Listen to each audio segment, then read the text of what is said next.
Welcome to the Geek Girl Story Salon, where I talk to creatives from across disciplines and across the world about the art of storytelling. I'm your host, Jen Jackalone, lifelong storyteller and head geek in charge. We've got some great guests coming up, like Cullen Bunn of Harrow County and Venomverse Comics, and Stephen L. Sears, writer and executive producer of Xena Warrior Princess. So be sure to smash that like and subscribe button to stay up to date on the heaping helpings of brain food coming your way, courtesy of our partners fleetofens.com and Ilva Publishing, an independent publisher for women's fiction. My guest today is a recording artist, songwriter, and producer who's worked with the likes of Blondie, Franz Ferdinand, Rufus Wainwright, and LP. They're also now adding to that list of credits with a new novel titled Bottoming for God, part meditation, part memoir of their early punk rock years in New York City's East Village in the 80s. Get out your leather, nerds. Welcome to the salon, Barb Morisson. Thank you, Jen. I'm happy to be here. I'm really psyched. Ooh, I'm so glad you like the book. I'm really excited about it. I really did. And I want to say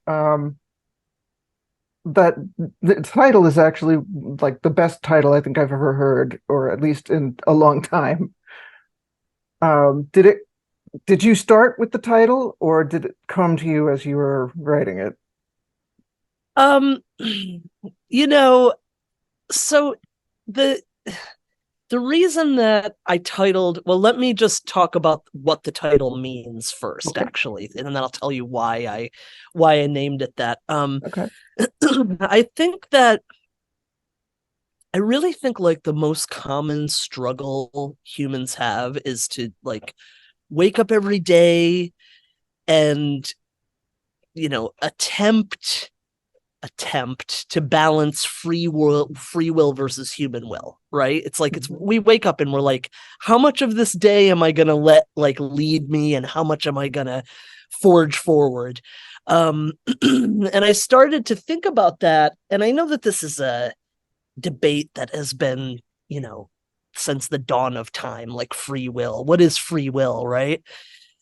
So I started to think of it like a dance or a collaboration, or just like a way like free will versus human will could actually like love each other and like be in a collaboration. And when the thoughts were rolling around in my head about it, I started thinking like, well, which one leads, which one follows, which one conquers, which one receives or allows, And then one day I was just talking to a friend of mine about it, and we were talking about something, and I just said, I'm just going to have to bottom for God. And then we laughed, and it was one of those thoughts. It was like one of those moments where it was like funny, but then I was just like, whoa, that actually is like kind of thought provoking. And I want to think about what that would even mean. So that was kind of why I named it that. But I really think that this is a common struggle for all of us. Like, how do we just know when to like take our hand off the wheel, Mm-hmm. So I feel like it speaks to everyone, because it's always that question, like the butterfly effect. If I just made that subway before the doors shut, right, or I waited, right. do I bottom or do I top with that? Right. There is something like of a universal struggle in there. Absolutely. Even though like everyone's experience is unique, and yours in particular, I would say, but yeah, there is a universal struggle in there. And when you say God in this context, it feels less like a literal reference to the actual capital G God, and more like an abstraction, meaning like the vastness and wonder of the universe. So can you tell me a little more about how you're using it here? Yeah, I'm weirdly not afraid of the G word, although I should be, because I'm a recovering Catholic.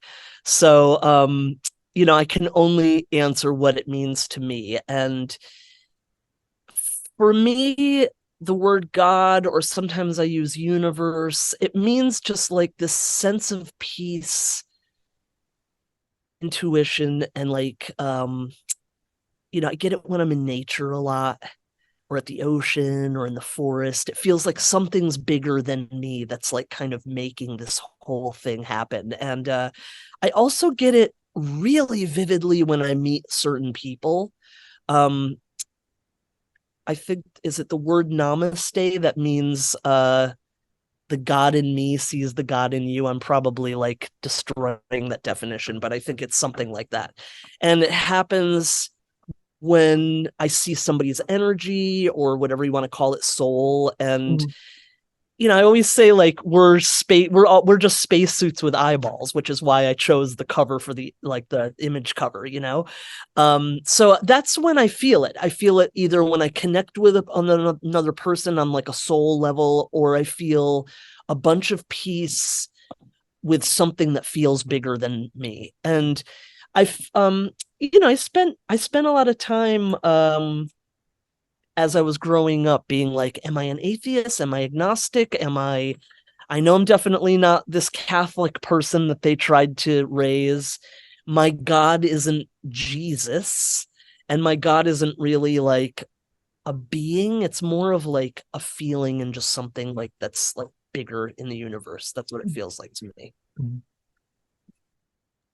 And I would sidebar that or asterisk that to say that Jesus was a good guy, and it's kind of a shame what happened to him.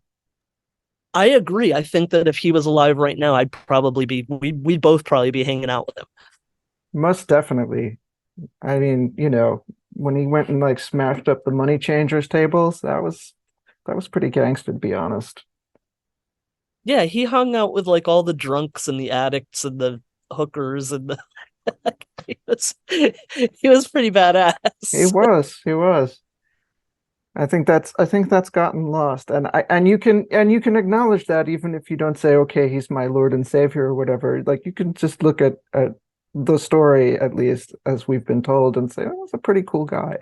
Just saying, like, the mythology of the Jesus story is really in all of us. I mean, I was watching that movie The Green Mile, and that's the Jesus story. I don't know if anybody's seen it. It's like, it's in all of our psyche. So that's why I think maybe they tailored it to us that way. They Mm, tailored the Jesus story. But yeah, I think that this is something that is, all of these topics are just general, it's general human nature. mm. There's things that we all walk around the earth being like, huh, how can I be better, or how can I get through this and not be a dick? Yeah. I mean, it's a good attitude and approach to live by, I think. And just it's interesting just to go back to, to speak to the fact that you described God as like a feeling of connectedness. And so much of what you talk about in this book is about your connections with other humans, and how all of those connections shaped you and the life that you have now. Yeah. Um, and I think that was done in a really beautiful, skillful way. Oh, thanks, Jen. So, you talk about, you start us off. I mean, your prologue, just sort of explains that general philosophy, but the real narrative part of the story starts off with the chapter about your childhood trauma, which is a real grab you by the throat kind of chapter. Yeah. Why'd you choose to start us there? I really wanted to start with my biggest challenge. I love like movies like that just like kind of like kick the doors open, and you're like, oh, okay. And so one of my biggest challenge was my relationship with my father. Um, it is very difficult to reconcile or have empathy, eventually forgiveness, whatever you want to call it, for some shit that happens to children, right? Like, it's, you go like, oh, but that was a kid. And but I ended up being a lot like him. I'm an alcoholic. I'm sober now. But I was a violent, mean drunk for sure once I put that stuff in me. And I was a lot of fun before a certain time of night, which is, very much like him. And then it switched fast. So the same went for him. He was a great guy before about 7 p.m. Um, And, you know, when I had to look at the big picture of him and I wanted to think about all the good things about him, he had so many good things. He really loved our family. He was funny. He was smart. He really tried to educate us on like cool civil rights things. I mean, this was the 60s and the 70s. That was like very cutting edge back then, you know? Mm-hmm. And and he was just like, you know, he had the disease of alcoholism. And so once I got sober, I started to see, oh, I get it. You know, this is something that happens to somebody who has this disease. And, you know, the whole cycle of alcoholism is just so, it's kind of boring because all it really is like you don't feel good in your body, you try to drink that away, then you forget what you did, and then the next day you wake up and you are just like, what did I do? And you feel worse, and then you drink it away. And so he was caught in the same cycle that I eventually was caught in. So I had to start seeing him like as a bigger picture person instead of just like Mm-hmm. the person that did some shitty stuff. Um, and I got that pretty quick in sobriety. I was able to, you know, kind of like digest that pretty quick.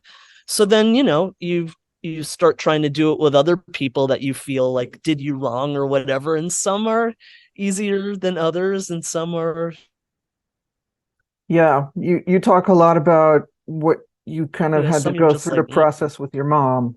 Um, yeah. and that was that I think is something that again a lot of people can relate to. A lot of people have really complicated relationships with their moms. Um, Yeah, it's, you know, I think that I tried to stress in the book, like, don't take shit from somebody mhm, for sure. Like, if you have to divorce this person for sure, to, you know, don't talk to your mom if you need to not talk to your mom, you know? mhm. Um, but for sure, like, just try to see people as flawed. And, you know, I had a meditation teacher once. He was doing a Q&A after this thing that he was teaching, and he said, somebody in the audience said, I want to be peace and love, but my roommate keeps going into my room and like taking money out of my top drawer. And he said, well, you can be peace and love, but also lock your drawer.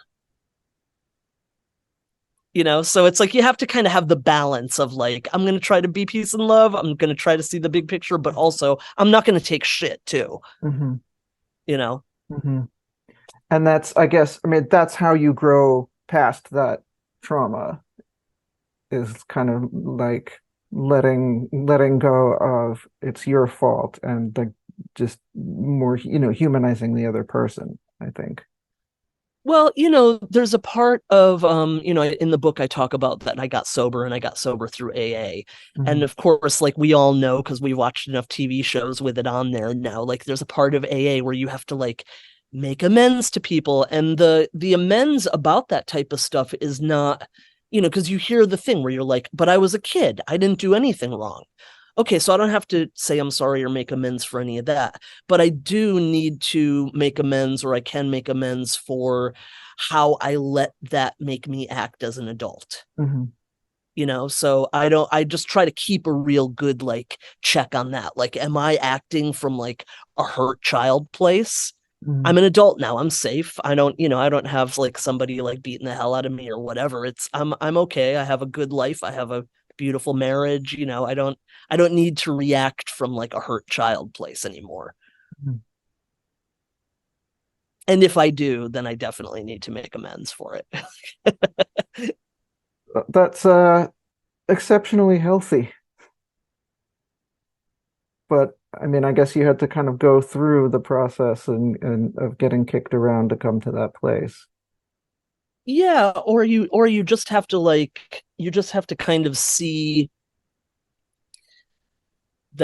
where you're reacting from. I have a good friend that like, if I have some drama going on, I call her and she'll say, "What year is it?" And I'll be like 2023, and she'll be like, "Yeah, it's not 1977, right? You're like you're reacting from a place of like 1977. You don't Mm, need to you don't need to do that. You know, you're okay. It's 2023." So, what yeah. year is it? What year is it is always a good like question to ask when you're like having uh what's the saying? If it's hysterical, it's historical. That's funny because they do also ask you that question when they're checking to make sure that don't have dementia. Okay. I experienced that with when I sat down with a new shrink and they have to go through all the processes that they go through, and like, what year is it? Who's president? Mm. Tell me something that happened in current events. Uh, Yeah. no, thank you. Hmm. I'm really trying to avoid that right now. Yeah. Please, please and thank you. I'll pass. Um, but yeah, so it's interesting, like it's that relationship with your dad and everything that you went through as a kid with him really sort of frames up the rest of the book in a way, Mm. because it's like even that element that you carry through of the belt narratively was really like tethering you to where you began. Mm. Yeah, the belt, you end up using it on somebody else, and eventually you end up using it on yourself, is really how the philosophy goes. Yeah. Well, and that's how it goes, I think, or that's how it goes for a lot of people. Mm. You live what you learn, Right.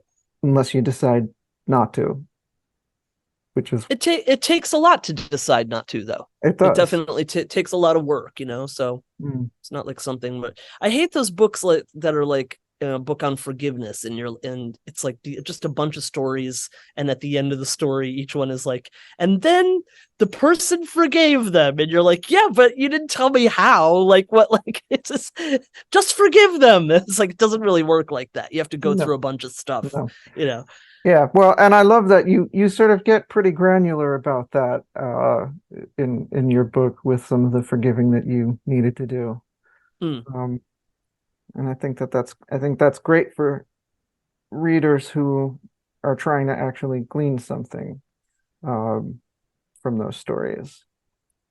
Um, I wanted to also ask, because throughout this book we sort of go along with you on the whole gender identity journey.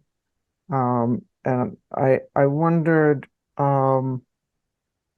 because I found it very, I mean, whatever, you just wove it into the story because it's your story, so it's part of you. But did you put any thought at all into writing it in a way that was accessible for people who maybe don't know a lot about it outside of the gender binary that they sort of grew up with? Um, Mm. or was it just, here it is, figure it out? Do you know what I mean? I kind of tried to like I, I actually said a lot less than I could have, Hmm. mostly because I'm not sure that particular thing is very interesting to people. You love books, right? And you know that like a whole book can't really be based on that anymore. I don't think people are like super interested just in that one thing. I feel like it's probably the least interesting thing about me. So, and so I really wanted that to be a backdrop.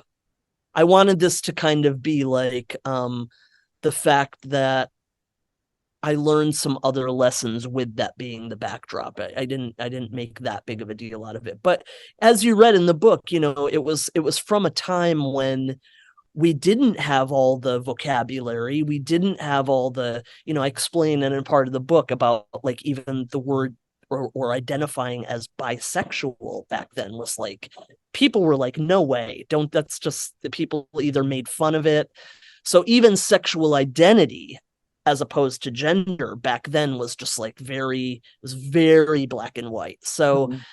I didn't really have I explain this in the book. I didn't have the gender identity language Hmm. as well as the sexual identity language. So I was just kind of traveling along as just me, and then it really didn't start to fall into place as far as vocabulary, I would say, until the last like 15 years. That's when, I mean, the Gen Z kids are super hip. They're just like, they have so many cool categories and, ways they They have, express themselves. They're great. yeah, like, I mean, if I were, whatever, 18 or 20 years old now, who knows what sort of bespoke identity I would settle on that, felt right to me. It's like, yeah, I use this, but, I'm not married to it. It's just sort of, it's comfortable. I'm used to it. Yeah, I say, yeah, she, her, if anybody asks, but I really don't get bent out of shape if somebody uses they, because, yeah, that kind of works too, you know? Yeah, I definitely, as soon as like the choice of they came along, Yeah. I was just like, that is correct for me for sure. Mm, So she never felt right for me. mm, And then as I was kind of exploring, he didn't feel right. So mm. I was like, huh, because I grew up at a time when it was just like, this was back when they called people transsexuals. Right. You were going to transition Mhm. into another thing, Right. into another gender. And I was just Mhm. like, that's not really me.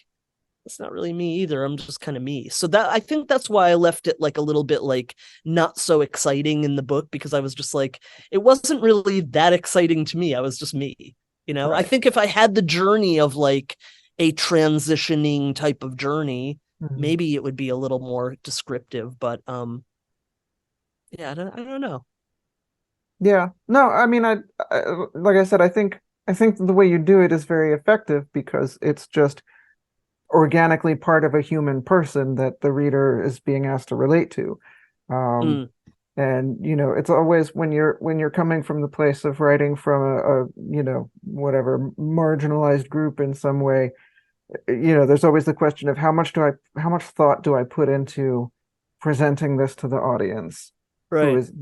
who is outside of this group that may have, a limited amount of understanding of whatever this is, whatever this Mm, identity is. mm, Um, and so it's interesting because I felt like you hit a really good note with it where um if somebody were coming in that didn't know a lot, that they would be able to process it as part of this overall story. You know what I mm. mean? Um, Yeah. Thank you. Absolutely welcome. Um, so do you feel now like the descriptors that you have are precise, that they represent you accurately, or do you feel it's more like, this works? A little of both, Jen. I feel like people that grew up trans non-binary are just outside the gender, kind of like outside of the lines. We're kind of forced to think about this a lot, and I don't think that cis people really even think that much about it. I don't know, maybe I'm wrong, but Mm, um it's something that I think about, I thought about growing up. And in my opinion, gender has like a few levels to it. One is how you feel in your body all alone when you're naked. That's one part of gender.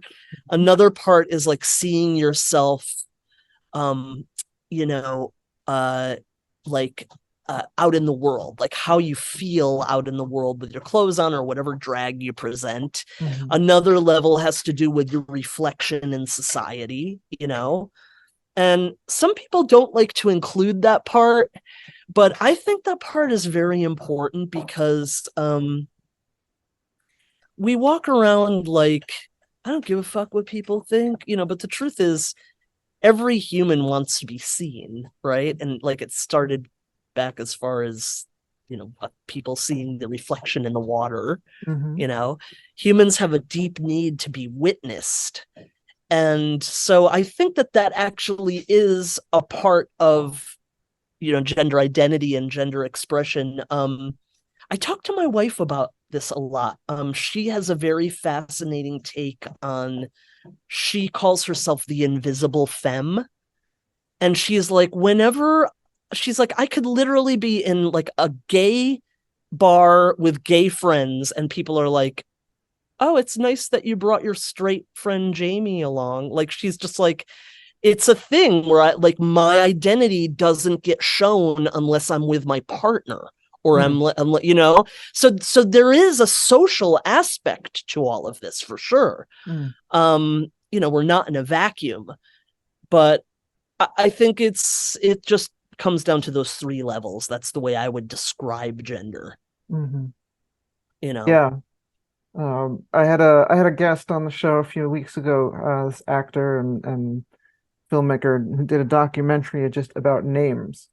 And specifically, it was about navigating the Western world having a non-Western name. But it got into a really interesting conversation about how you choose to spin and frame your name, what parts of your name you use or don't use, tells a story to the world about Without who a you doubt. are and how you move Yes. through the world.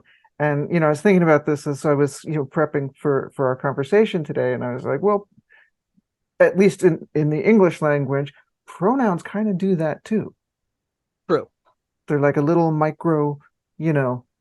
True, but that's fascinating about the names thing, because I've been doing a thing where when I meet new people, sometimes I say my name is Morrison Hmm, because it makes them call me they.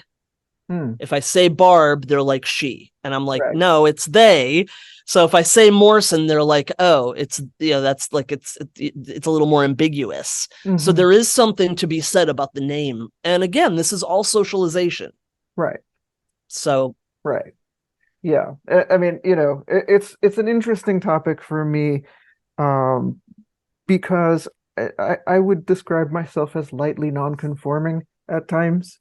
Um, I would say more than lightly non-conforming. I mean, I don't know you yeah. well, but the little that I do know about you, I would say you're more than lightly non-conforming. Well, I have chased a few bats out of the house in my underwear with a broom at 2 a.m. So, um, but but yeah, I wouldn't, I don't know that I would describe myself as gender fluid, but certainly maybe gender squishy. Um, It's however you feel. yeah, that's it. And so it's interesting to me to like just sort of look at how these things are talked about and thought about in the world. And Well, like, here's an interesting thing that I would like to know about you, okay, Jen, is that okay. if you feel gender squishy, Mm. how did that feel when you were a pregnant person? Did that feel still gender squishy? I don't remember thinking that much about it. Okay. Like, Did you have a sense, like an extra sense of like womanhood, or were you just like, nah, this is like a non-issue about my gender? yeah, I mean, also like the discourse in general, like there wasn't that much at Right. that time. So Right, right, like it, right. it just I don't think it was really something that was on my mind. It would it would be interesting to think about it now if I were to get pregnant now, which is not going to happen. Mm. Definitely not going to happen. But yeah, like I don't remember thinking too much about it at that time. Um, I mean, for sure, there's all kinds of hormones racing through your body, and that's, going to shape things a certain way. But honestly, particularly after about 5 months, I was so uncomfortable that it was basically just about the watermelon that I was lugging around, and Right, right. it was there was not a lot of room for me to think about things Right. outside of that. Yeah, I just am always curious about people that say that they're outside the gender binary, Mm, and if they get pregnant, I'm just like, I'm always fascinated by how it feels to them, you know? yeah, Because yeah. again, society tells us it's a very womanly thing, but that's not always true. There Mhm, are trans men that have mhm. babies, you know? Yep. So Yeah. Yeah, it's I mean, it's interesting. You can really go down a rabbit hole with it. Actually, something that's interesting. I want to get your, I guess, reaction or your thoughts about this. Um, there's this Italian actress that I follow who is she's, as far as I know, she's cis, but she's a very vocal trans ally, and she somehow I got into this interesting back and forth with her about gender, and she said it's not a spectrum, it's a fractal. Mm, And I said, okay, give me a little more about that. And she said, mm, because you know how the whole, like, the thing about, like, when you measure a coastline, it's impossible to actually get an accurate measure because as you zoom in closer, you see all the inaccuracies of your measurement. yeah. She's like, it's really the same thing. Oh, I actually really like that a lot. And Yeah, I mean, that describes it, right? That is right? very, that's more spot on, I think. Yeah, my brain went, Yeah, that's awesome. yeah. But so I spent some time kind of sitting with that and going, okay, now I'm gonna go read everything about chaos theory. Create and destroy. That's it. All the little things that come back around because that's what chaos is. It's things going out and going crazy and then coming back around Mm, and finding how do they come back around. And that I sort of see that for you too, like just in as your story unfolded, the way things would kind of go out and go crazy and come back around for you. mm. That's actually a little bit of the definition, in my opinion, of bottoming for God. Is like sometimes it's beautiful, sometimes it comes back around and it's quite a thrashing, and then sometimes you're covered in kisses. And then sometimes you can't sit down for a few days. Yeah. All right. I want to talk about the bike. Oh yeah.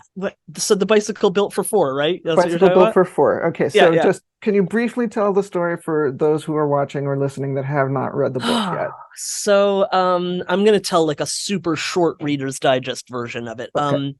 I was in a punk rock band in the East Village, Alphabet City area. Not really, like we lived on 3rd and 14th, but that was still starting to get considered to the East Village alphabets.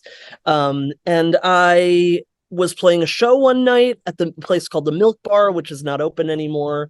And my friend and I, who I was in the band with, we were tripping on mushrooms, and we were outside the venue and we saw a very strange piece of equipment that turned out to be a bicycle built for four tripping on mushrooms, but it really was a bicycle built for four. And we stole it. And I don't want to give away the end of that part of the story, but the reason I told this story in the book and kind of opened, it was the second opening of the book, Hmm. because I don't want to ruin the punchline of the story, but Okay. I really wanted to start the reader out kind of really being in the world of what New York City was at the time, the surroundings. Also, going back to being witnessed, it had a lot to do with me feeling witnessed at the time. I was very, in that band by myself, by others. And the moral of that short story is that something I thought was going to turn out bad and berserk ended up turning out good. And I don't want to ruin the story for people, but the ending of that story turns out pretty cool. And to me, that's the essence of bottoming for God. Hmm. So the reason that I started out with, aside from the thing about my dad, and then we went right into that. And I remember, I think you were saying, or somebody else was saying, that was a little bit of a standalone feel of a story. And I put it in because it was those 4 chapters were the first things I wrote in the book.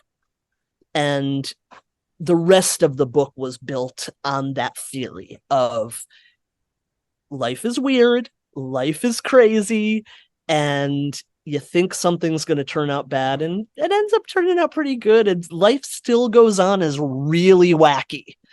So I just kind of set us all up with that. I was just like, I really just like, springboarded from that about the other ways that's happened in my life.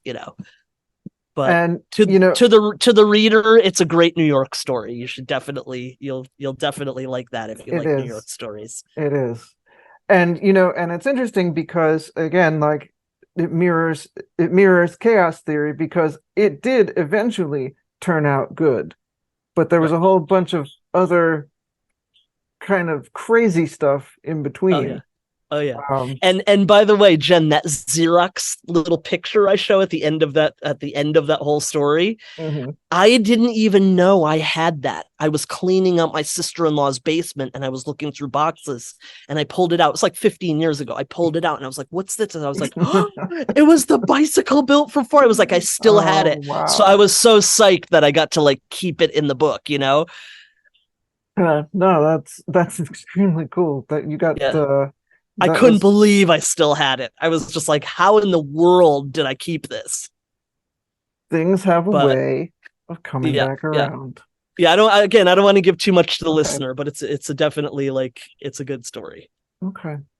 All right. So what were you listening to or reading or just generally consuming when you were working on this book? Um, I work so much in the studio that I actually don't have that much time to listen to music. Hmm. I'm usually listening to stuff that are like mixes and things like that. Uh, I I wrote the first, like I just said, I wrote the first four chapters about 5 years ago, and I just sat on them. Hmm. And then last year, the whole rest of the book just like kind of fell out of me. I didn't have that much brain space to be focusing on other things. But during the pandemic, this is going to sound so, you're going to be like, oh my God, but I'm going to just tell on myself. During the pandemic, I got strangely into the two Taylor Swift records that came out of the pandemic, believe it or not. And I just, it was this Folklore and Evermore, the two records. And I think people had a very intimate relationship with music during the lockdown. So music that was released during that time, especially when we weren't seeing anybody socially, we were all isolated. So the music and art that was put out at the time became a very sacred thing for each of us. I think it certainly did for me. And I was always kind of like a B plus Taylor Swift person. Like I was like, I knew the hits. And I was like, that's fine or fun or cute. You know what I mean? Like, I was just like, I get what it is and it's fine. It's good for, it's cute. You know, I get it. But for some reason, that moment in time, those two records it felt like her grown up records or something to me. And I felt like I don't know if you're familiar with the two records, but I felt like Yeah. she was just being like vulnerable and honest in this way I hadn't heard her be in her music prior to the lockdown anyway. And it made me start to really think about our responsibility to, you know, just genuinely tell our stories with like a fearlessness. I was just like, wow, if she could do that and she could kind of focus and touch me, like, and have me be like, oh, wow, that's a really cool story you told. And it felt like vulnerable and it gave me all the feels, you know?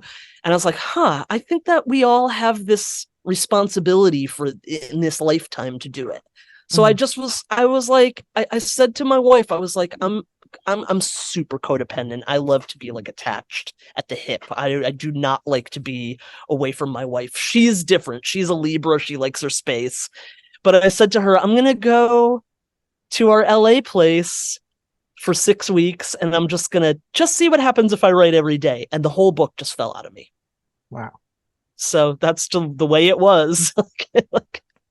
It's great when the stuff just falls out. Yeah, really. And you know, also during the pandemic, I don't know if you felt this, Jen, but like during the pandemic, I got in touch with what I made music and art for in the first place. You Mm. know, I was in the decades previous, I was so caught up in like doing my job right, writing the perfect pop song, making it so it sounds like on the radio, all this stuff that ended up just, it's total crap. Like the reasons are just wrong, you know? So somewhere in the pandemic, I was like, I got back to these roots about why I made music in the first place. And even like my mixing guys were saying to me, your music has gotten like a lot different lately. And I'm just like, yeah, because I went back to my roots and why I did stuff, reasons why. I'm not thinking again, this kind of goes to the opposite of being witnessed. I wasn't worried about being witnessed that much. I was kind of doing it for me, you know? Mhm. So I don't know. That's pretty much like what I was listening to at the time. I was listening to all the other cool stuff that was coming out, but like I loved that what was the Radiohead thing, The Smile? I loved that stuff that came out, but that was a little bit later.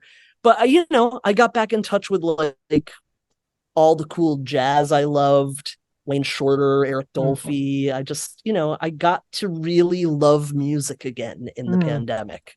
It was nice. I wasn't like on some deadline that I had to be a song, that was up against a Kendrick Lamar song. Not that I don't love Kendrick, but like, it's like, make sure the kick and snare are killing and it's not going to die at the end if it gets played after Drake or whatever. Like Right. So, yeah, well, it's different.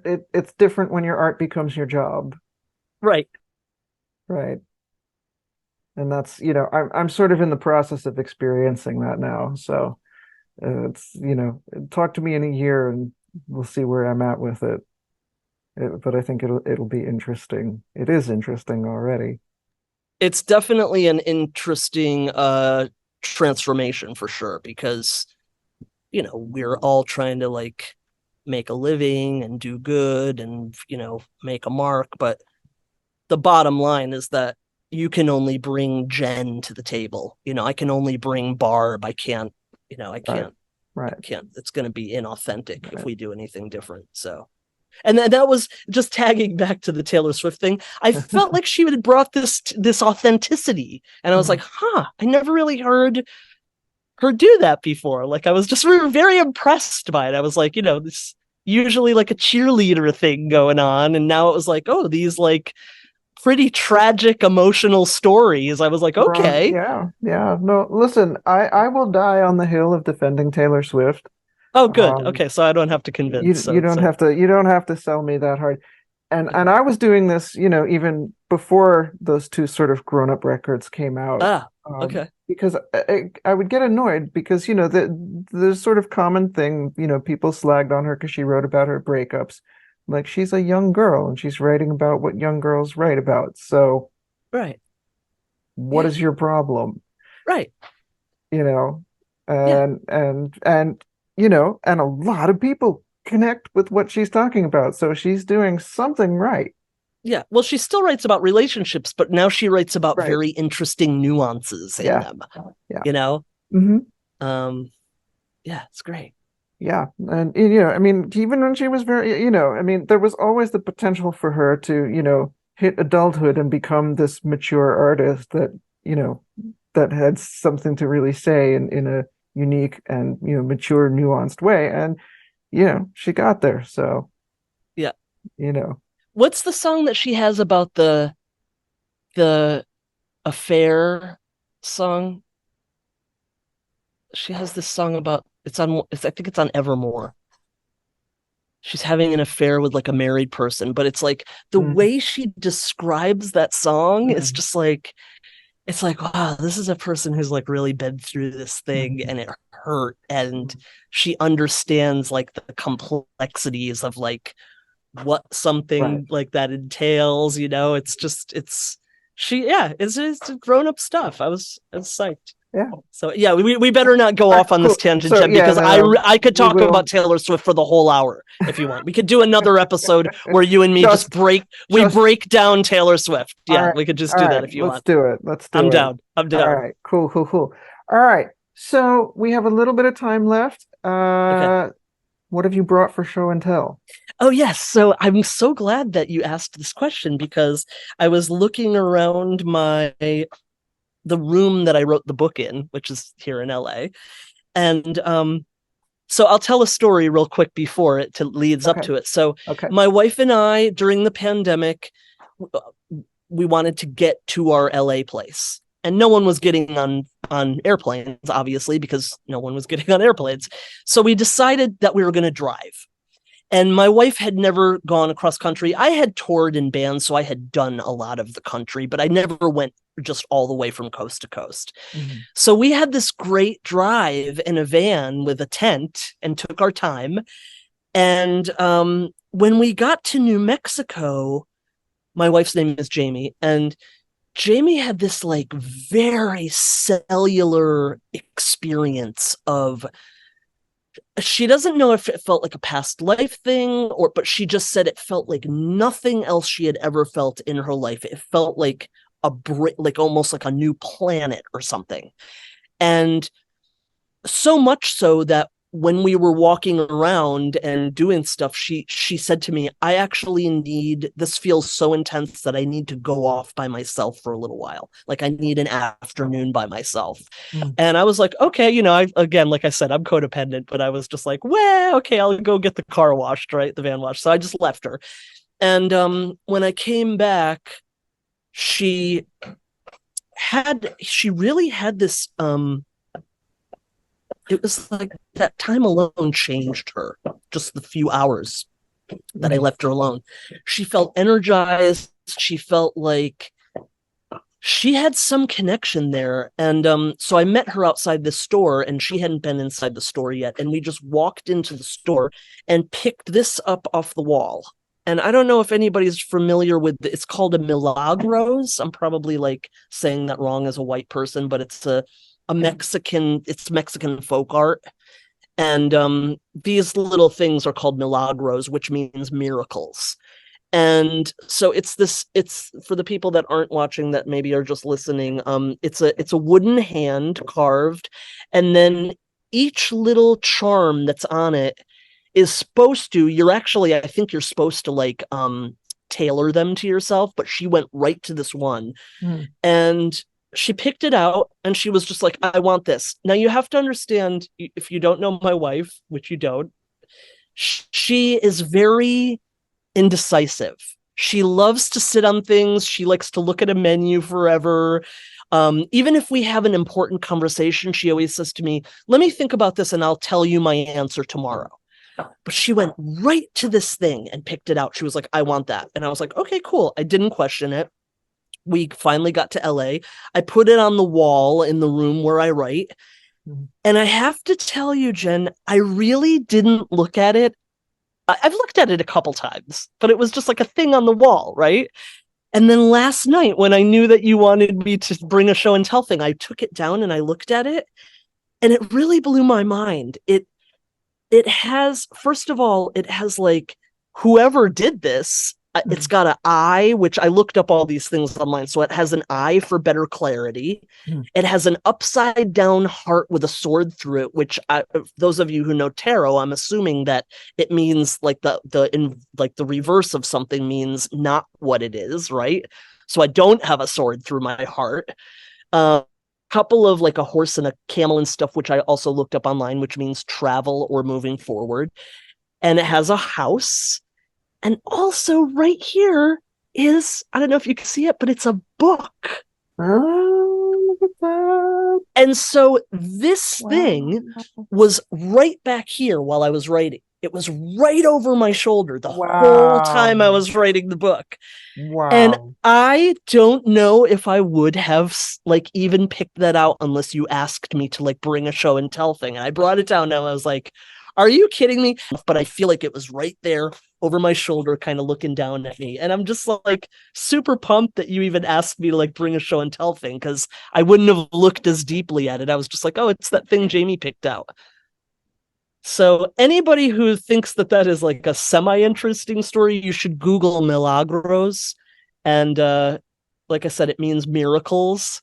And it feels kind of miraculous and cool right now. I don't know, I just like I like stories that get like tied up at the end. Like maybe it's corny, but I love stuff like that. I'm just like, okay. That was the moral of that story. Jen told me to look at it, and then I did. And I saw all the stuff that was kind of, I don't know, protecting me or guiding me. I'm not sure. So that's my show and tell, my Milagros. That is a pretty cool show and tell. Thank you. Thank you for asking me to do it. So the last thing that we're going to do is at the end of every show, we do a little speed round. Okay. I'm just going to ask you a bunch of goofy questions. Don't think Love about it. Just answer. Love it. Oh, I hope they're about Taylor Swift.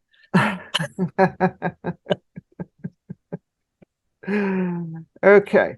Ready? Yeah. Okay. Tea or coffee? Oh, well, coffee in the morning, but tea later. It has to be very strong. Okay. Soup or salad? This can't be these. Jen, these are No, no, no. actually these are No, no, no. complicated questions. Today is salad. Yesterday was soup. I'm Okay. Gemini. I'm Gemini, and I'm pansexual. I'm pansexual, pangender, and Gemini. So I'm going to give you all the choices. That explains a So lot. okay. Okay. So tea and coffee, soup and salad. Let's go. Star Trek or Star Wars? Only because I know more about Star Trek. So Okay. I don't know that much about Star Wars. Okay. But mostly neither. Okay. Yeah. Folklore or Evermore? Folklore for sure. Okay. For sure. If you could pick a superpower, which one would you pick? Being able to see, I was gonna say being able to see the big picture, but I think part of the journey is the beauty and not it's the journey. But I guess sometimes being able to kind of be a little more psychic. Okay. That would be a little more I guess that's up to me to be in touch with my intuition. We all have it, right? Yeah, some of it comes easier for some of us than others, I think. But yeah. Yeah. Okay, last one. If you met God, would you kick them in the nads or buy them a beer? I'd do both. No, I wouldn't kick. And I feel like buying them a beer might not be the best thing either, but I would definitely give a hug. For sure. Good Do answer. you ask everyone that question? No, that's a new question. I actually just rolled that question out in my last interview, which was with this amazingly brilliant clinical research scientist. Awesome. Nah, that's a great question. I would probably do the me version of the buying the beer. So I would give a hug. Fair. Cool. Yeah, because you don't want to see me and God on a beer. You don't want to see that. No. That's not a very good idea. No. It's a metaphorical beer. Right. That's how the book got written, actually. Was me and God on a beer. Yeah, cool. Great. Those are great. That's a great lightning round. I love it. Cool. Awesome. Well, thank you so much for coming on. I know you have a big day in the studio ahead of you, right? I do. Yeah. They let me out while they're comping some stuff, so they gave me a little lunch break here. All righty. Cool. Yeah, I appreciate it so much, Jen. I know that you're a book fanatic. I know that about you. I also know that you're a great writer. So it just means a lot to me that you dug the book. That means the world to me. So thank you so much. And it's not available everywhere yet. It's going to be available on Amazon soon. It'll be available on Kindle, but right now you can only get it on my website, which is barbmorrisonmusic.com. So anybody who wants it, that's where you can get it. Okay. And you will need to check out the link in the description, which will send you to that page. Awesome. All right. Well, this has been your show. I have been your host, Jen Jackalone. Thanks for listening, you beautiful nerds. Take care, take it easy, and stay geeky.